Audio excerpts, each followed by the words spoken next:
सोलापुरातील अकलूज येथे पत्रकार परिषदेत मनोज जारांगे पाटील यांनी सरकारवर जोरदार टीका केली। तर मराठा समाजाचे गेल्या 70 वर्षापासून नुकसान झाल्याचा आरोप करत सरकारने आपली चूक सुधारावी असे आवाहन करण्यात आले। प्रमाणपत्राच्या मुद्द्यावर मंत्री चंद्रशेखर बावनकुळे यांच्या भूमिकेवरही त्यांनी सवाल उपस्थित केलाय।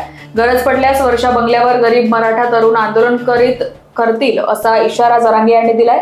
तर 28 ऑगस्ट नंतर सत्तेतील मराठ्यांमध्ये मोठी फूट पडू शकते असा दावा त्यांनी केलाय। मराठ्यांना समजून घ्या, अन्यथा एका क्षणात सत्ता जाऊ शकते असा थेट इशाराही जारांगे यांनी दिलाय। धनगर समाजालाही आरक्षण मिळाले पाहिजे अशी भूमिका देखील त्यांनी मांडली। हस्तक्षेप करत नाही तर बावनकुळे यांनी काय केलं? पत्र देऊन एवढे तर समज असेल ना तुम्हाला की बावनकुळे यांनी पत्र देऊन काय केलं? हस्तक्षेप करत नाहीत। प्रोसिजर सुरू आहे। प्रोसिजर कशाला म्हणतेत? काय म्हणतेत? प्रोसिजर नाहीये तर त्या गंगापूर मध्ये भावाची व्हॅलिडिटी बहिणीची रद्द कस काय झाली? कोणची प्रक्रिया आहे? द्या की उत्तर। व्हॅलिडिटी भावाला दिली, बहिणीची रद्द केली, कोणची प्रक्रिया आहे? मराठ्यावर अन्याय करायची प्रक्रिया सुरू आहे का? ते काय बोललेत मला माहित नाही, त्याच्यामुळं ज्यांचं मी बोललेलंच ऐकलं नाही त्यांच्याबद्दल उगाच काही बोलणं योग्य नाही, म्हणून मी ऐकलंच नाही ते काय बोललेत ती। परंतु याच्यावरती तर मी एवढं तरी फायनल सांगू शकतो की गंगापूरला जर व्हॅलिडिटी भावाला दिली तर बहिणीची रद्द का केली, ही प्रक्रिया कोणची? ते बघा, आंदोलन तर अंतरवालीतच होणार, ते फायनल आहे, पण सांगता येत नाही। निर्णय वेळेवरती काय डाव फिरत काही सांगता येत नाही, पण वर्षावरती का करू नये? मी पण कोणताही डाव टाकू शकतो अचानक वेळेवर, कारण वर्षा निवासस्थान आमचं नाही का? या राज्यातल्या जनतेचं आहे ते।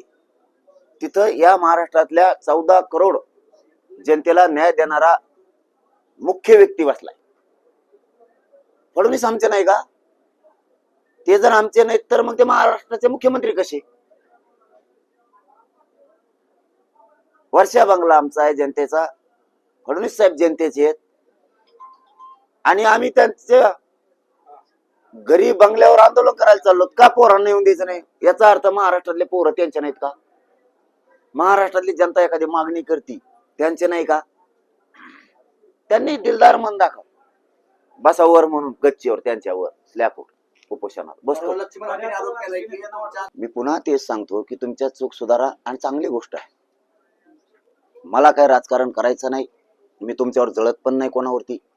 तुम्ही जर मराठा समाजाच्या सगळ्या मागण्याविषयी रात्री 12-12 वाजेपर्यंत जागून जर निर्णय घेणार असताल तर आमच्याकडून सन्मानच होणार। चूक सुधारा, पण मराठा समाजाच्या मागण्याची अंमलबजावणी करून गरिबाच्या लेकराचं कल्याण करण्यासाठीच ती बैठक असावं। नसता तुम्ही आंदोलनाच्या काळात असंही करताल, त्याच्यासाठी बैठक झालेली नसावी की आलेल्या आंतरवालीत मराठ्यांच्या पोरावरती हल्ला करा, पोलिसांनी मराठ्यांना फोडून काढा।